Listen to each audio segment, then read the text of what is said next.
Les grandes civilisations du passé ont posé les fondations de notre monde moderne.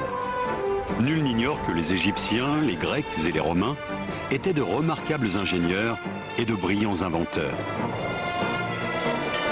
Mais la plupart des livres d'histoire passent sous silence toute une période au cours de laquelle un certain nombre de grands esprits ont véritablement révolutionné le domaine de la connaissance scientifique et technique. Une période considérée comme l'âge d'or du progrès technologique en Orient.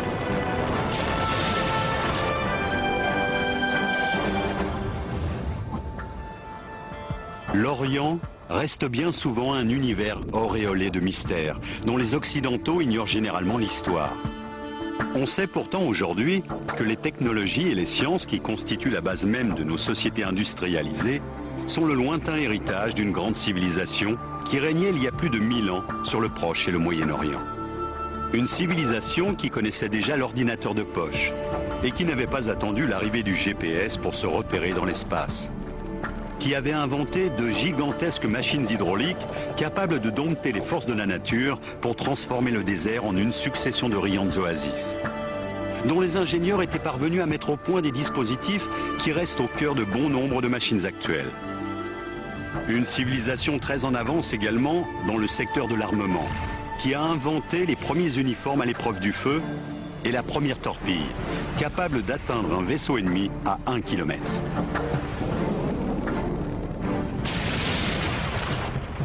L'effondrement de l'Empire romain marque un grand tournant pour la civilisation occidentale. Tandis que l'Europe s'enfonce dans une longue éclipse, oubliant une bonne partie de l'acquis des grandes civilisations de l'Antiquité, le monde oriental, lui, s'épanouit. Comblant le vide laissé par la disparition des grandes civilisations antiques, les mathématiques, la médecine, la littérature et la physique connaissent au Moyen-Orient un essor remarquable. L'évolution qu'a connue la société pendant les 500 ans, qui du 8e au 13e siècle constitue l'âge d'or de la culture islamique, nous oblige aujourd'hui à revoir l'idée que nous nous faisons de l'histoire ancienne. Un grand nombre de savants, d'ingénieurs et d'artisans de l'époque étaient au sommet de leur art. C'était une époque de grande créativité. Tandis que l'islam, parti de la péninsule arabique, se propage en Inde, en Afrique du Nord et jusqu'en Espagne, les hommes de science musulmans accumulent une somme de connaissances telles que l'humanité n'en a jamais connue. Pendant 5 siècles, le monde musulman va être le centre du savoir et de la culture. L'Europe n'aurait jamais pu avoir le développement qu'elle a connu par la suite sans l'apport de cette culture. Pendant toute cette période qui a duré de l'an 700 environ à l'an 1600, voire au-delà, il y a une sorte de soif de connaissance permanente. Dès la fin du 8e siècle, apparaît une école qui restera longtemps à l'avant-garde du progrès technique et scientifique. Connue sous le nom de Maison de la Sagesse, c'est un peu l'équivalent de la Sorbonne ou de Polytechnique. Elle attire des intellectuels venus de l'ensemble du monde musulman. L'une de ses activités principales est le déchiffrage des ouvrages anciens qui contiennent les plans de machines en usage 1000 ans plus tôt. Les premiers savants arabes ont repris des textes hellénistiques et romains et les ont traduits, tout en développant les principes qui y étaient exposés. On trouve ainsi dans les manuscrits de cette époque un certain nombre d'indices qui donnent à penser que les ingénieurs du monde musulman, comme leurs prédécesseurs, s'intéressaient aux automates, l'équivalent de nos robots actuels. Plusieurs chercheurs actuels, comme Salim Al-Hassani, professeur à l'université de Manchester en Angleterre, ont étudié ces ingénieuses machines dont certaines, comme cette serveuse de thé, font appel à des procédés encore utilisés de nos jours. La serveuse de thé est constituée d'un réservoir placé au-dessus d'un robot. Ce réservoir est percé d'un trou par lequel l'eau ou le thé peut s'écouler. Ce système permet de contrôler le débit de la machine, ce qui devait beaucoup étonner et amuser l'assistance. Le réservoir est rempli d'eau ou de thé qui tombe ensuite goutte à goutte dans un récipient à un rythme constant. Lorsque le liquide atteint un certain niveau, au bout de 7 minutes et demie exactement, il s'écoule dans le verre que la serveuse tient à la main. Le poids du verre plein déclenche un mécanisme qui fait descendre la figurine. Une porte s'ouvre et la serveuse propose le verre à l'invité ébahi. Ce genre de machine devait augmenter encore l'admiration et le respect dont jouissaient les savants de l'époque.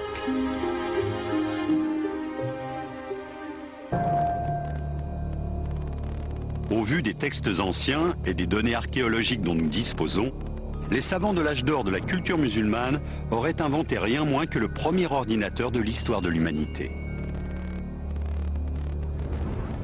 Des fouilles sous-marines entreprises au début du XXe siècle au large de l'île grecque d'Anticythère ont permis de mettre au jour les vestiges d'une petite merveille de la technologie du monde antique.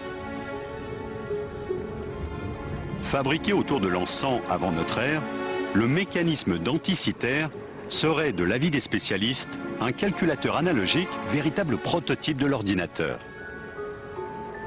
Cette machine à engrenages a contraint les historiens à revoir totalement l'idée qu'ils se faisaient des connaissances technologiques dans le monde antique. Bien que le mécanisme d'Anticythère ait été examiné par les plus grands spécialistes, son fonctionnement exact reste un mystère. Heureusement, certains ouvrages arabes du Moyen-Âge contiennent des indices qui permettent de formuler des hypothèses. On a ainsi retrouvé dans un manuscrit du Xe siècle, attribué à un astronome du nom d'Al-Biruni, le croquis d'un calendrier à engrenages. La machine d'Al-Biruni permettait, grâce à un système très élaboré, de suivre les mouvements des astres du système solaire. Composé de 8 roues dentées en bronze, ce mécanisme est en soi une véritable prouesse technologique. Tous les cadrans étaient réglés sur la bonne position astrologique avant la mise en service de la machine. Chaque jour, on avançait l'aiguille principale d'un cran, ce qui mettait en action l'ensemble des engrenages, modifiant successivement les indications relatives au Soleil, à la Lune et aux phases de la Lune. Les roues dentées étaient réalisées avec une telle précision que la machine permettait d'indiquer très exactement les jours, les mois et les années. Les savants du monde musulman avaient-ils connaissance du mécanisme d'Anticythère? Possédaient-ils les compétences nécessaires à la fabrication d'instruments aussi complexes? Un livre, écrit au XVIe siècle par un homme de science de l'époque, Taqi al-Din, décrit une mystérieuse machine qui serait, selon les spécialistes, un système hydraulique d'un type particulièrement ingénieux et élaboré. Actionnée par la force de l'eau, cette pompe monobloc à 6 cylindres semble sortir tout droit des bureaux d'études du XXe siècle et n'a rien à envier à une machine moderne. Un modèle réduit de cet engin a été réalisé à Dubaï. Cette maquette représente la pompe à 6 cylindres de Taqi al-Din. Il s'agit d'une machine hydraulique, actionnée par une grande roue. Cette roue est reliée à un axe, qui est en fait un arbre à cames, muni de 6 cames différentes. Chaque pièce de bois est lestée à son extrémité par une sphère. Chaque came actionne à son tour un levier constitué d'un bras fixé en son centre et aboutissant à un piston vertical. Une masse de plomb est fixée à l'extrémité supérieure de chaque piston, qui est équipé en bas, dans le cylindre, d'une valve à clapet. La roue tourne et chaque bras de levier est actionné successivement par les cames. L'eau est remontée à la surface par le piston à valve. Lorsque le levier est libéré, le poids vient appuyer sur le piston et l'eau est évacuée vers le système de distribution. La machine de Taqi al-Din est le fruit d'une évolution remarquable qui part d'une invention des frères Banu Moussa au début du IXe siècle et passe par les améliorations apportées un peu plus tard par le grand ingénieur Al-Jazari. Mais la civilisation musulmane du Moyen-Âge n'a pas seulement produit des mécanismes ingénieux et des instruments sophistiqués. Les savants et les inventeurs de l'époque ont également créé des machines automatiques géantes, destinées à assurer la survie de millions de personnes. Des machines basées sur des technologies qui ne referont surface que 500 ans plus tard.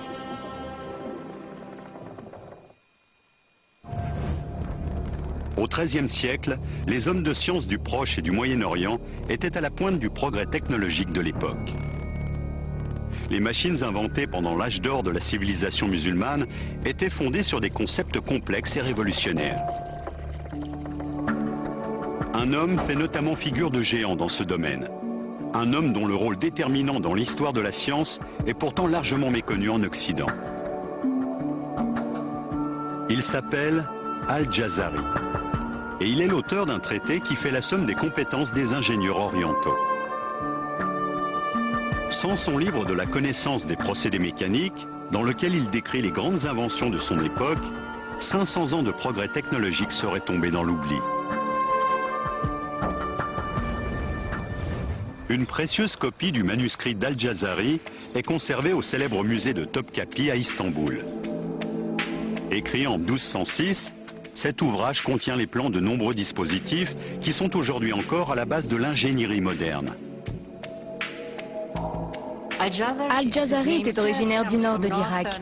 C'était un ingénieur extrêmement doué qui a vécu à la charnière du XIIe et du XIIIe siècle. Al-Jazari habitait l'une des régions les plus chaudes de la planète. Il était donc particulièrement sensible au problème de l'approvisionnement en eau. Il s'est tout naturellement consacré à la mise au point d'une série de machines extraordinaires dont le but était de faciliter la vie des hommes et des femmes qui peuplaient ces contrées souvent arides. On trouve ainsi, parmi ses inventions les plus remarquables, plusieurs systèmes destinés à remonter l'eau des profondeurs de la Terre. Le plus étonnant, c'est que bon nombre de ces machines fonctionnaient déjà sur les principes que ceux qu'on applique actuellement. Il est parti des techniques traditionnellement utilisées pour puiser l'eau et il a cherché à les améliorer. Jusqu'alors, la plupart des systèmes de pompe, comme le chadouf, fonctionnaient grâce à la force de l'homme ou de l'animal. Le génie d'Al-Jazari a consisté à remplacer cette force par des mécanismes entièrement automatiques, utilisant l'eau comme source d'énergie. L'une de ses inventions les plus singulières est connue sous le nom de système de pompage numéro 3. On a longtemps cru que cette machine compliquée n'avait jamais existé, qu'il s'agissait uniquement d'une idée sortie de l'imagination du grand homme. Mais une récente découverte tend à prouver le contraire. On a en effet retrouvé à Damas, en Syrie, les vestiges d'une roue à eau qui fonctionnait manifestement selon les principes définis dans le manuscrit d'Al-Jazari. Al-Jazari était un constructeur extrêmement doué. Il ne se contentait pas de décrire des machines, il les construisait vraiment. Réalisée au XIIIe siècle, cette machine hydraulique a fonctionné pendant plus de 700 ans. Une belle preuve de la qualité de sa conception. Elle a notamment servi à alimenter en eau un hôpital du quartier jusque dans les années 1970. Al-Jazari revenait souvent sur son travail, améliorant sans cesse ses plans. Ce remarquable dispositif est une application concrète de son troisième projet de système de pompage. Il fait appel à un système complexe d'engrenage que l'on retrouve souvent ailleurs dans son œuvre. Dans son livre, Al-Jazari explique que son système de pompage fonctionne théoriquement avec une série de palettes creuses. L'eau est censée tomber d'une certaine hauteur sur les palettes, entraînant la rotation de la roue, qui actionne à son tour un système de pignons et d'axes qui met en mouvement les récipients chargés de remonter l'eau. Cette machine fonctionne selon les mêmes principes de base, sauf que l'énergie n'est pas produite par une chute d'eau verticale, mais par la force horizontale du courant. Actionnée par des pièces de bois horizontales, la roue tourne, entraînant un ensemble d'engrenages et de pignons qui permettent de faire monter l'eau dans la tour. L'eau était ainsi acheminée jusqu'au sommet de l'édifice, à une douzaine de mètres de hauteur. 3 pièces de bois qui faisaient partie du dispositif ont été conservées. Une grande roue dentée horizontale était couplée avec une autre roue dentée, verticale celle-là, qui entraînait un ensemble de chaînes et de seaux reliés à une poulie. L'eau était ainsi montée par les seaux jusqu'au sommet de la tour, où elle était déversée dans un aqueduc directement relié à l'hôpital voisin. Cet ensemble, étonnamment bien conservé, est un bel exemple de réalisation technologique ancienne destinée à améliorer le quotidien de la population. Avec son 4e projet de machine hydraulique, Al-Jazari va cependant aller plus loin encore, en révolutionnant véritablement la science de la mécanique. Cette fois-ci, il fait appel à un système de manivelle. Il est apparemment le premier à mentionner ce dispositif dans le cadre d'une application pratique. La plupart des ingénieurs du XXIe siècle vous diront que la manivelle est test la plus importante invention de la mécanique après la roue. Une invention qui, quelques 500 ans plus tard, jouera un rôle déterminant dans l'avènement de la société moderne.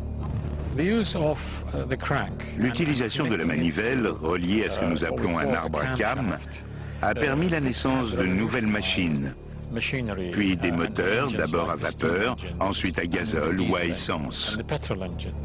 Ce simple élément mécanique permet de convertir un mouvement de rotation continue en un mouvement rectiligne alternatif. La manivelle à main était connue depuis des siècles. La grande innovation du XIIIe siècle consiste à la monter sur une machine tournante en la reliant à un arbre. Les études qui ont été faites des plans d'Al-Jazari ont permis de montrer que l'axe horizontal de sa machine était actionné par un système d'engrenage et que l'extrémité de la manivelle coulissait dans un bras articulé, allant et venant de part et d'autre de son point d'attache et entraînant ainsi l'élévation et l'abaissement successifs du seau. Avant les récentes études menées sur le manuscrit d'Al-Jazari, on pensait généralement que ce système était une invention européenne du XVe siècle. En fait, Al-Jazari utilisait déjà le principe de la manivelle 200 ans plus tôt. Un certain nombre d'autres éléments tentent à prouver que les grands mécanismes destinés à assurer l'approvisionnement en eau étaient très répandus et très développés dans le monde musulman de l'époque. Les norias, ces grandes roues à eau entièrement automatisées que l'on rencontre encore dans beaucoup de pays, en sont peut-être l'exemple le plus remarquable. C'est près de Hama, en Syrie, que l'on trouve les norias les mieux conservés. Décrite dès le 1er siècle avant notre ère par l'architecte romain Vitruve, la noria est un gigantesque élévateur d'eau. Ce qui est merveilleux avec la noria, c'est qu'elle marche toute seule. Tout est automatique. Elle travaille pour vous grâce aux forces de la nature. Ces machines géantes étaient conçues pour remonter près de 100 litres d'eau par minute. Ces vestiges du passé nous donnent une idée de ce que pouvaient être les norias à l'époque où elles étaient omniprésentes dans le paysage du Moyen-Orient. C'est une roue à eau munie de compartiments ou de seaux répartis à la périphérie et de pales sur le bord extérieur. Cette roue est mue par le courant et l'eau est puisée par les seaux lorsqu'ils passent dans la rivière. L'eau pénètre dans chaque récipient, puis est remontée jusqu'au sommet de la roue où elle se déverse dans une tranchée ou un conduit ouvert. La plus grande roue encore en place mesure une vingtaine de mètres de diamètre et possède 120 seaux répartis sur tout son périmètre. Les plans étonnants que nous a laissés Al-Jazari et les magnifiques roues à eau géantes qui continuent de tourner ici ou là dans certains pays musulmans témoignent de l'extraordinaire développement technologique que ce monde connaissait au Moyen-Âge. Il existe cependant bien d'autres machines nées en Orient dont certaines étaient tellement en avance sur leur temps que les historiens ont longtemps douté qu'elles aient jamais existé.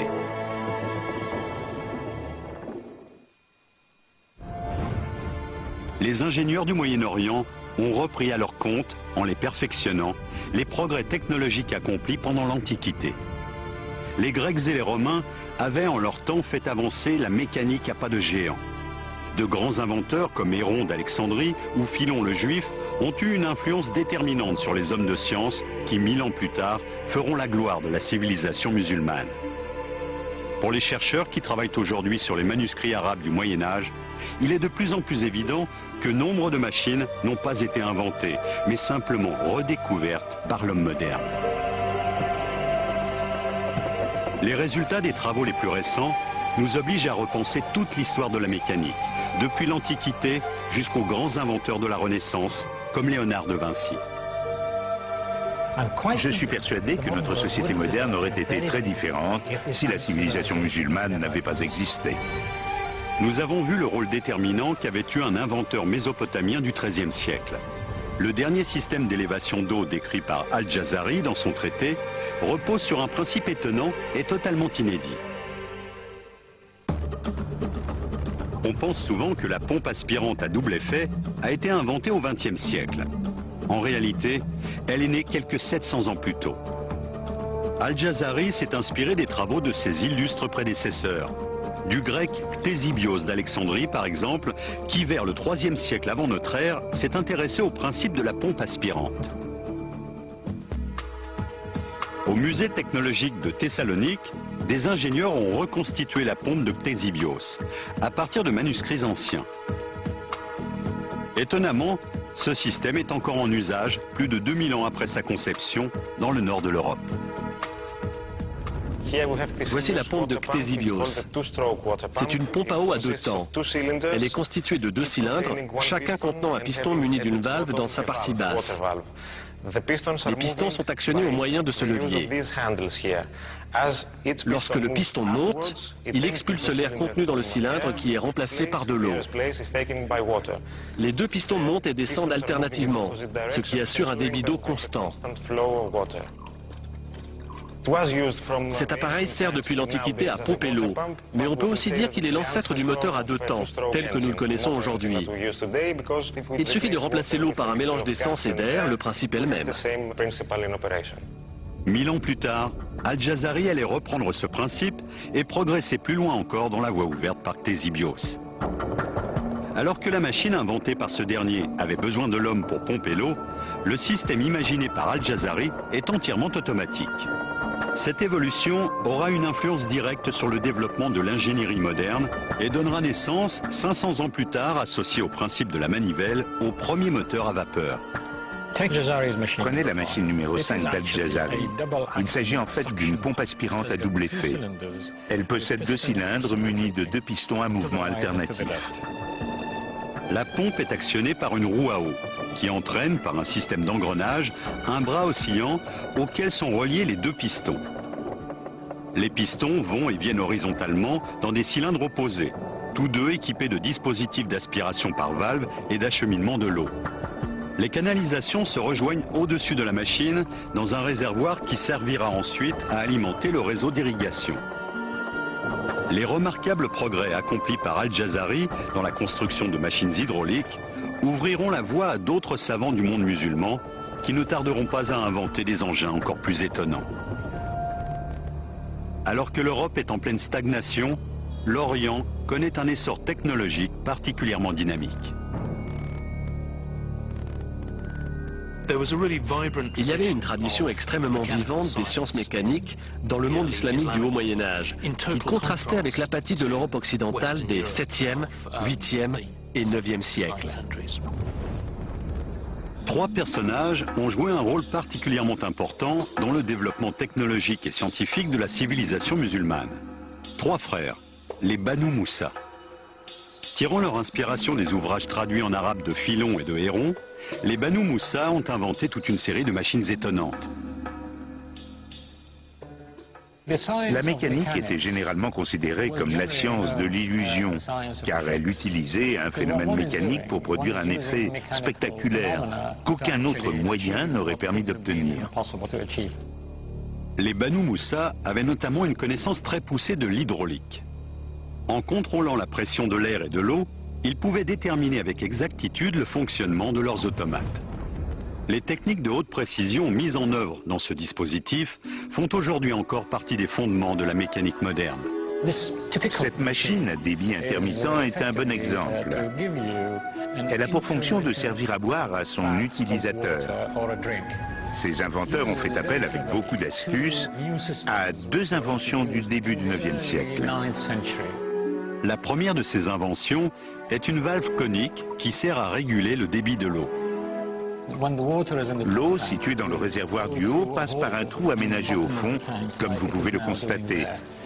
Ce trou est équipé d'une valve conique qui, lorsqu'elle remonte, obstrue le passage. La seconde est un mécanisme qui permet de contrôler la valve en fonction du volume de liquide parvenu en bout de circuit. Le réservoir du milieu fait office de siphon et renvoie l'eau dans le 3e récipient, plus petit et situé en bas, qui lui est équipé d'un flotteur. Lorsque le flotteur monte, l'eau s'écoule par le robinet. Mais en montant, il repousse vers le haut la valve conique à laquelle il est relié, ce qui empêche l'eau de s'écouler du premier réservoir vers le 2e. Cet automate témoigne de la part de son inventeur d'une remarquable connaissance du phénomène de la pression. Ce sont exactement les mêmes techniques que l'on retrouve aujourd'hui dans les dispositifs de régulation des machines à laver ou des moteurs d'avion à réaction. Nous sommes en présence d'une civilisation qui a fortement influencé le fonctionnement de notre civilisation actuelle, au quotidien, dans nos foyers, à l'hôpital, à l'école. Et si vous regardez les étoiles, vous constaterez que beaucoup portent aujourd'hui encore des noms arabes. La civilisation musulmane du Moyen-Âge ne maîtrisait pas seulement les techniques hydrauliques. De toute évidence, ces astronomes étaient également capables de calculer avec précision les mouvements des astres. Cette connaissance était indispensable à la navigation, à l'organisation des cérémonies religieuses et à une meilleure appréhension du temps chronologique. Les savants de l'époque disposaient pour cela d'un instrument étonnant, mis au point par les Grecs vers le IIe siècle avant notre ère et qui ne sera abandonné que 1500 ans plus tard, l'astrolabe. Le musée d'histoire des sciences d'Oxford, en Angleterre, possède la plus grande collection d'astrolabes du monde. Stephen Johnston en est le conservateur. Certains considèrent l'astrolabe comme une sorte de calculateur de poche antique. Sa fonction première est de donner des repères dans le temps en se basant sur le soleil et les étoiles. C'est donc un instrument astronomique qui vous donne l'heure du coucher et du lever du soleil tous les jours de l'année où que vous soyez. Un instrument que les savants du Moyen-Âge musulman se sont employés à perfectionner. L'astrolabe a été amélioré par les astronomes du Moyen-Orient au 9e et 10e siècle de notre ère. Ces fonctions ont été développées pour qu'un même instrument puisse servir partout dans le monde. Portable et très précis, l'astrolabe était un peu le BlackBerry de l'époque. Voici le plus ancien astrolabe de notre collection. Il date de la fin du 9e siècle. C'est plus qu'une simple machine à calculer. Si je le retourne, j'obtiens un instrument d'observation que je peux utiliser pour mesurer la hauteur du soleil et des étoiles. Il suffit d'ajuster la règle afin d'aligner l'astre choisi avec le viseur de l'appareil. Il ne reste plus qu'à relever le degré indiqué par la flèche sur la graduation qui figure au bord du disque. Et cela vous donne la hauteur de l'astre observé au-dessus de l'horizon. Vous pouvez alors ensuite déterminer l'heure et la date. Les inventeurs du monde médiéval musulman étaient donc passés maîtres en l'art de fabriquer des objets mécaniques. Les villes du Proche et du Moyen-Orient étaient de grands centres d'innovation technologique. Poussant toujours plus loin leurs recherches, les savants de l'époque, tels Al-Jazari, ont ensuite appliqué les connaissances qu'ils avaient accumulées à la fabrication d'étonnantes horloges et de redoutables machines de guerre.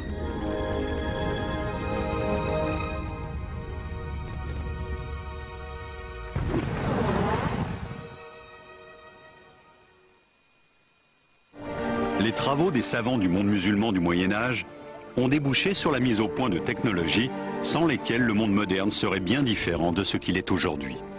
Le grand inventeur Al-Jazari expose ainsi dès le XIIIe siècle, dans son livre de la connaissance des procédés mécaniques, les grands principes de mécanique qui préfigurent l'avènement de la société industrielle. Cet ouvrage est un précieux témoignage de l'état d'avancement des connaissances technologiques à une période méconnue de l'histoire de l'humanité.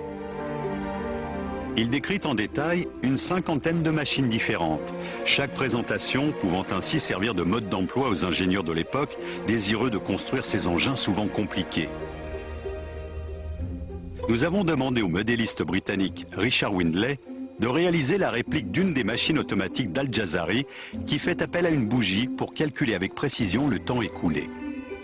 Il précise dans quelle matière la bougie doit être faite, ses dimensions exactes, et même la nature de la mèche à utiliser. Al-Jazari décrit 4 horloges à bougie dans son traité, faisant preuve d'un raffinement inégalé en ce domaine. Le système est actionné par la lente combustion de la bougie, qui raccourcit peu à peu, faisant ainsi bouger grâce à une série de poulies et de câbles, une aiguille sur un cadran qui permet de lire l'heure. La journée islamique était divisée en unités de durée inégale. L'heure diurne n'avait pas la même durée que l'heure nocturne, ce qui complique la tâche. La solution est pourtant d'une simplicité déconcertante. À mesure qu'elle se consume et que la cire fond, la bougie est poussée vers le haut et monte donc progressivement. Ce plomb va par conséquent descendre à la même vitesse, en tirant sur ce cordon, qui s'enroule ici autour d'une poulie, elle-même montée sur un axe.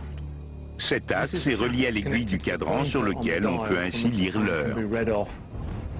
Cette horloge minutieusement construite fait également appel à un autre mécanisme simple que l'on retrouve aujourd'hui dans de nombreux foyers.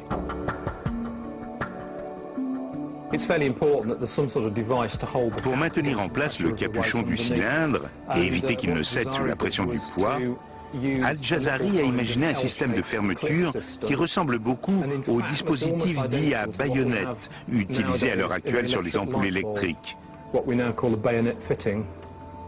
Il est quand même étonnant de retrouver quasiment le même système 800 ans après. Mais ce n'est pas tout. Dans son livre de la connaissance des procédés mécaniques, Al-Jazari s'intéresse tout particulièrement au principe de l'hydraulique appliqué à l'horlogerie. Il y décrit une série de mécanismes extrêmement élaborés qui permettaient de mesurer le temps écoulé.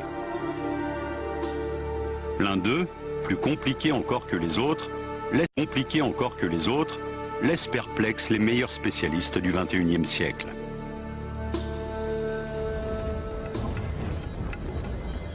Il s'agit de l'horloge de l'éléphant. On en trouve aujourd'hui une réplique grandeur nature dans le centre commercial Ibn Battuta de Dubaï. Il a fallu plus de 11 000 heures de travail à quelques 150 experts pour réaliser ce monument de 7 mètres de haut pour un poids de 7 tonnes.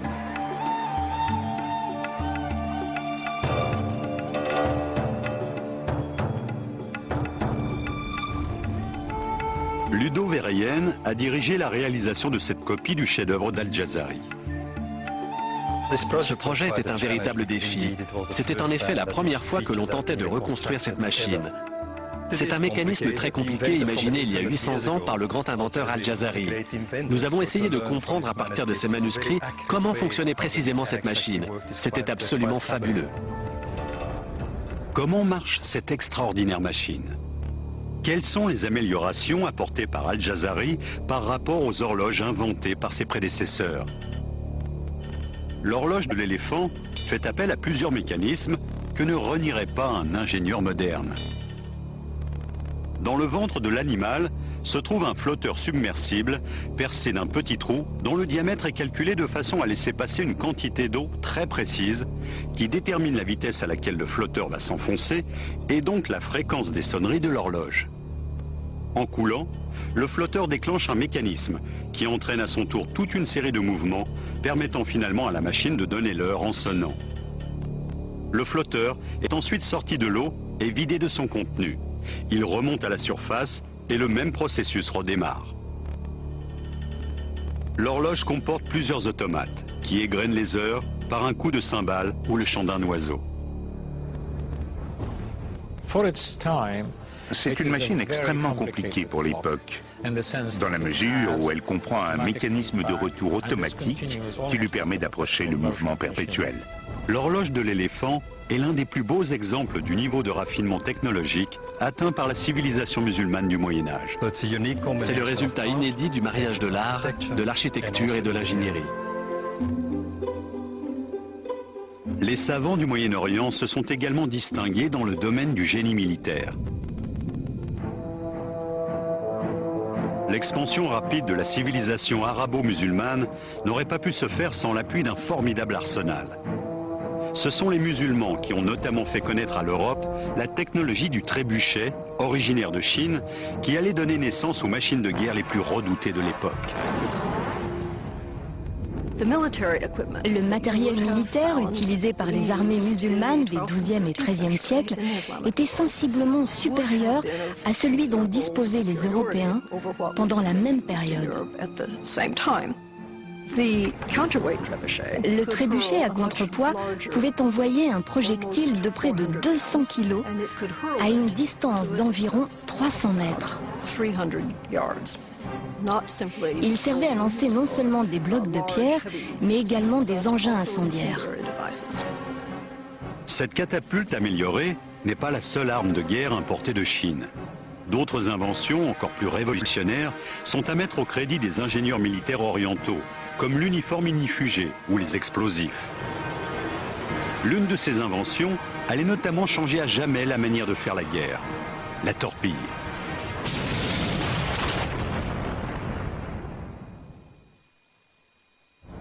Les ingénieurs et les savants du Moyen-Orient ont beaucoup contribué au perfectionnement de technologies remarquables en s'inspirant des avancées qu'avait connues la science pendant l'Antiquité. Mais ils ont mis le même talent et la même imagination à concevoir des armes de guerre aussi ingénieuses que terrifiantes. Ils se sont notamment attachés à améliorer l'usage de la poudre à canon en la raffinant. La poudre était fabriquée selon une recette qui faisait appel à des ingrédients naturels disponibles en quantité, comme le charbon de bois et le salpêtre. En mélangeant ces composants relativement inoffensifs, vous obtenez un produit qui va être au centre de toutes les guerres pendant près de 1000 ans. La poudre a été inventée en Chine, mais au début, elle n'était pas suffisamment explosive pour avoir un effet décisif sur le champ de bataille. Il semble bien que la formule qui a permis d'en faire une véritable arme de guerre ait été mise au point par les chimistes du monde musulman. C'est seulement au XIIe et au XIIIe siècle qu'on commence à obtenir des mélanges suffisamment élaborés pour permettre la propulsion de fusées, de torpilles ou de projectiles tirés par des canons et par des armes à feu telles que nous les connaissons aujourd'hui. Et c'est Hassan al-Rama qui, le premier, a précisé par écrit la manière de fabriquer cette poudre. Hassan al-Rama a rédigé au XIIIe siècle un traité de génie militaire dans lequel il donnait notamment plusieurs recettes de poudre à canon. Ces travaux étaient manifestement si avancés que les historiens sont aujourd'hui obligés de revoir nombre de leurs hypothèses. Certains chercheurs pensent en effet avoir trouvé dans son ouvrage les plans de la première fusée spécialement conçue pour la guerre. Il énumère 22 recettes de poudre à fusée et décrit plusieurs modèles de missiles. C'est le véritable père de la technologie des fusées. À la même époque, les ingénieurs militaires orientaux mettent au point une autre arme capable de tirer parti des propriétés de la poudre, le canon. À la fin du XIVe siècle, en Espagne et en Afrique du Nord, certaines armées se servaient d'une forme de salpêtre purifié et cristallisé, tassé dans un récipient hermétique qui, une fois enflammé, produisait une explosion capable de projeter à distance un petit boulet. Cet usage est attesté dès 1377. Certains manuscrits parvenus jusqu'à nous montrent des soldats musulmans portant des armes de ce genre. On voit par exemple dans le livre des sciences, aujourd'hui conservé à Saint-Pétersbourg, un homme armé d'une sorte de canon portatif qui ressemble à s'y méprendre à un lance-missile moderne. Le manuscrit de Saint-Pétersbourg, qui consacre un chapitre à l'usage sérieux et récréatif de la poudre à canon, contient des illustrations montrant un petit cylindre monté au bout d'un manche. Il s'agit d'un canon à main, voire de l'ancêtre de nos armes de poing actuelles. Une arme qui préfigure en tout cas celle que portent aujourd'hui tous les soldats du monde. Ce manuscrit contient d'ailleurs d'autres informations qui montrent à quel point la technologie militaire de l'époque était évoluée, y compris dans le domaine vestimentaire. Cette tenue a été faite selon les indications données par le manuscrit de Saint-Pétersbourg. La première couche est constituée par une tunique de soie. Or, on sait bien que la soie résiste au feu. Les pilotes de Formule 1 portent tous un vêtement de soie sous leur combinaison ignifugée. Au-dessus de cette tunique, nous avons une veste matelassée, ce que les chevaliers occidentaux de l'époque appelaient un gambison, et qui était rembourré de coton. Le tout était recouvert d'une dernière couche en laine, qui constituait une protection efficace contre le feu et même contre les produits chimiques, très semblable à celle que sont censés porter les soldats modernes en cas d'attaque nucléaire ou biologique. Les illustrations du manuscrit montrent des combattants portant sur eux des engins incendiaires qui étaient probablement allumés juste avant qu'ils ne se ruent contre la cavalerie ennemie, provoquant la panique dans les rangs de l'adversaire. Les engins incendiaires ressemblaient à ça. Le manuscrit nous dit qu'ils étaient en fibre de lin. C'est ce que nous avons là. De la fibre de lin tordue à la main et garnie d'une certaine quantité de poudre noire. On voit sur les illustrations que ces petits sachets étaient fixés sur les vêtements protecteurs des soldats. On nous explique qu'ils étaient fermés avec un bout de fil de fer qui permettait de maintenir la fibre de lin et de fixer l'ensemble sur l'étoffe. Les porteurs d'engins incendiaires étaient-ils vraiment protégés par leur tenue? Nous avons fait le test.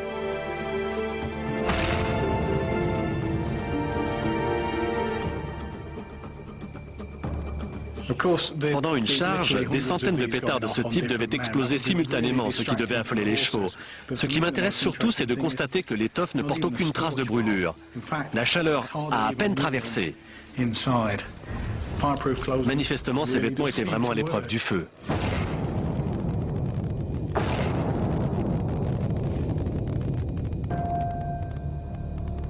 La récente découverte dans des textes anciens d'une autre invention redoutable a considérablement modifié l'idée que se faisaient les historiens des méthodes de guerre de l'époque.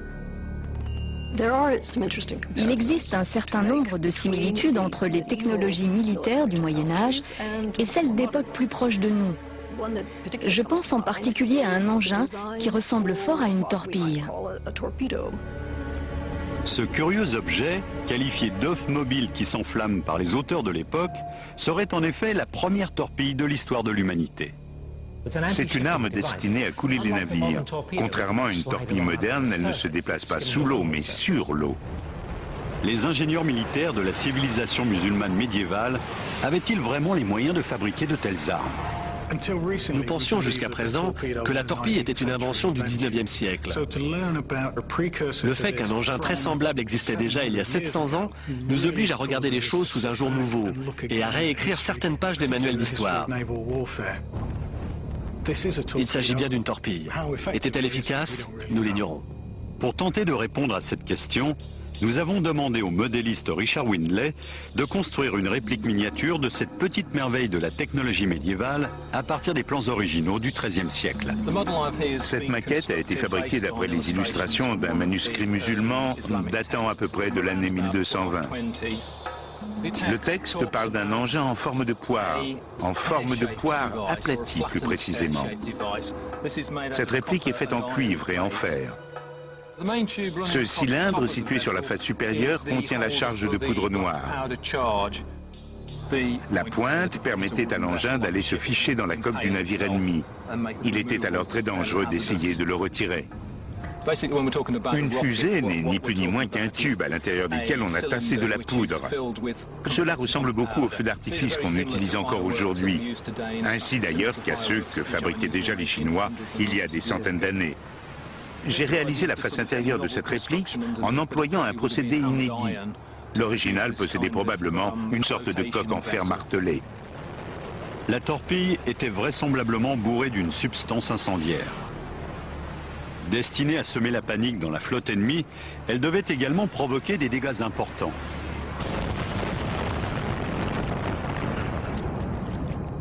Mais quelle était la puissance exacte de cet étrange missile ? On suppose qu'en prenant de la vitesse, l'engin devait se mettre à planer au-dessus de l'eau. Il devait prendre progressivement de la hauteur. Les deux longues tiges, situées sur les côtés, servent à stabiliser l'engin. Elles font office de gouvernail.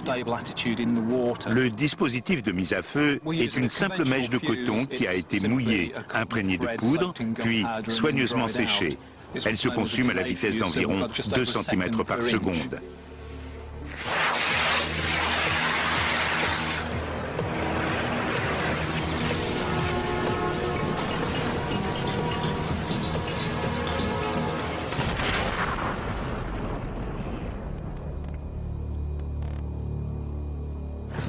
Superbe, c'est vraiment génial. Ces gens-là étaient parfaitement capables de fabriquer des armes redoutables.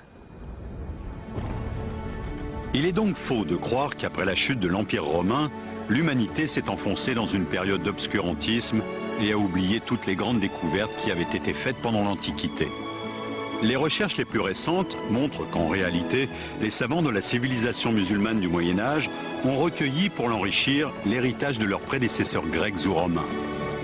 Dans leur façon de penser et de concevoir de nouvelles technologies, je crois qu'ils étaient plus originaux que les Romains, et peut-être même que les Grecs.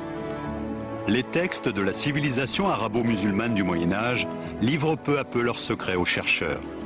Ils révèlent l'existence de machines extrêmement élaborées à une époque que l'on croyait rétrograde. Manifestement, il va falloir réviser la liste des grands précurseurs de la civilisation moderne. En effet, les travaux les plus récents des chercheurs remettent en cause la vision que nous avions de l'histoire ancienne. Il faut se rendre à l'évidence, l'homme moderne n'a pas inventé la société mécanisée. Il l'a simplement redécouverte.